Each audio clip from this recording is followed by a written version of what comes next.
Hi friends, welcome to my channel. నేను మీ MKS. ఈరోజు నేను మీకు పచ్చిశనగపప్పు కొబ్బరి కలిపి కూర చేసుకునేది ఎలాగో చూపిస్తాను. ముందుగా మిక్సీ జార్ తీసుకొని అందులో కొంచెం అల్లం పచ్చిమిర్చి ముక్కలు చేసుకొని వేసుకోండి.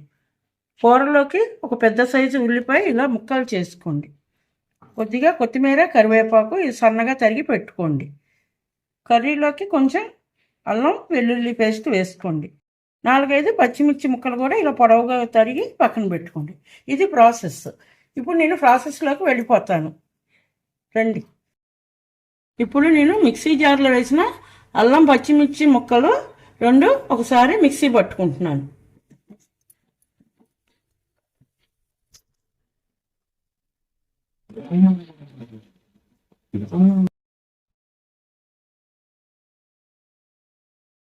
ఇప్పుడు స్టవ్ వెలిగించి ఒక గిన్నె పెట్టుకొని ఒక 4 టేబుల్ స్పూన్స్ ఆయిల్ వేసుకోండి.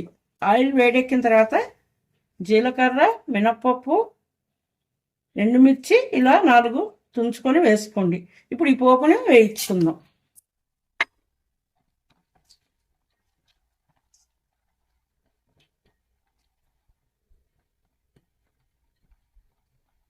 ఈ పోపుని అటు ఇటు తిప్పుతూ కొంచెం దోరగా వేయించుకోవాలి.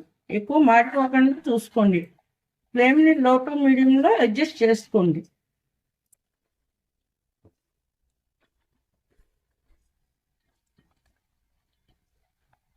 చూసారా, ఇప్పుడు పోపు వేగిపోయింది.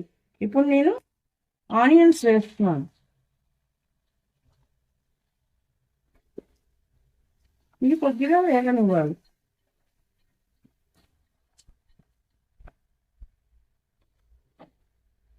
ఇవి వేగేలోపు ఇందులో నేను అల్లం వెల్లుల్లి కలిపి ఇలా కొంచెం ముద్ద నూరుకొని వేసుకున్నాను. ఇది కూడా పచ్చివాసన పోయేంత వరకు వేయించుకోవాలి.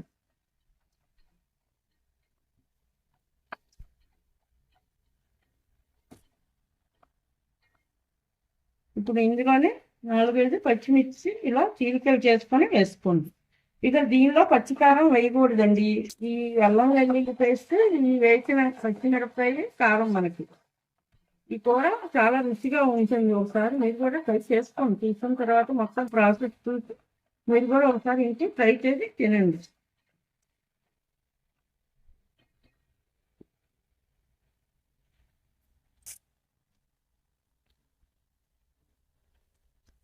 ఇప్పుడు ఇందులో నేను ముందుగా ఉడికించుకొని కొంచెం పసుపు వేసి కుక్కర్లో 2 విజిల్స్ వచ్చే వరకు పచ్చిశనగపప్పుని ఉడికించుకున్నాను. ఎందుకంటే ఈ కూరలో ఇదో ఉడకదండి పచ్చిశనగపప్పు పచ్చిది వేసి, అందుకని ఇలా ఒకసారి ఉడికించుకొని పక్కన పెట్టుకోవాలి. అది ఇప్పుడు నేను కూరలో యాడ్ చేస్తున్నాను.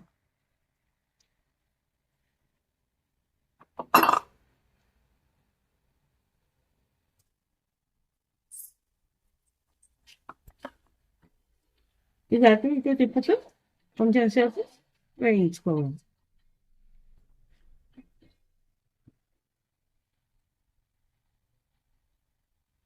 ఇందులోనే ఇప్పుడు నేను ఒక కొబ్బరి చిప్ప తురిమి ఇలా ఉంచుకున్నాను, అది యాడ్ చేస్తున్నాను.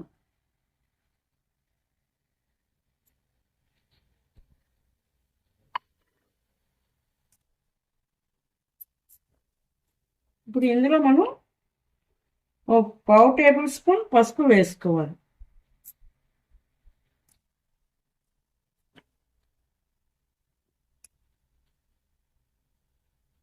తగినంత ఉప్పు వేసుకోవాలి.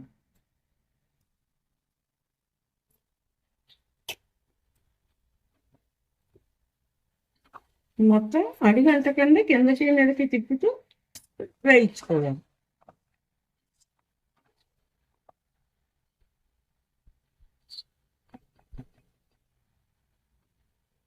ఇప్పుడు ఒక 5 నిమిషాలు నేను మూత పెట్టుకొని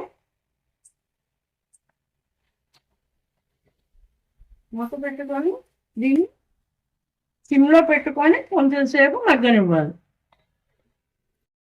ఇప్పుడు నేను పచ్చిమిర్చి వేసిన తర్వాత 5 నిమిషాల టైం అయిపోయింది. ఇప్పుడు నేను చివరిగా కొత్తిమీర కరివేపాకు యాడ్ చేసుకుంటున్నాను.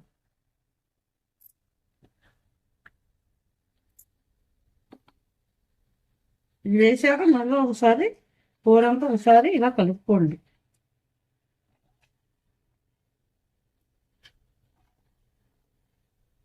కొత్తిమీర కరివేపాకు సన్నగా తరిగి వేసుకోండి. పిల్లలు కూడా కూరతో పాటు అవి కూడా వాళ్ళకి కడుపులోకి వెళ్తాయి కనుక ఎంతో ఆరోగ్యంగా జీర్ణశక్తికి చాలా మంచిది కనుక పిల్లలకి ఇలా కలిపేసి పెట్టేసేయచ్చు.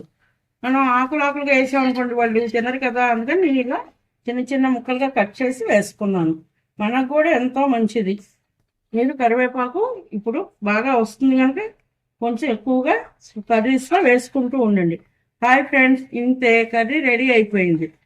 మీరు కూడా ఒకసారి ట్రై చేసి కామెంట్స్లో నాకు తెలియచేయండి. నా ఛానల్ని సబ్స్క్రైబ్ చేసుకోండి. Thank you.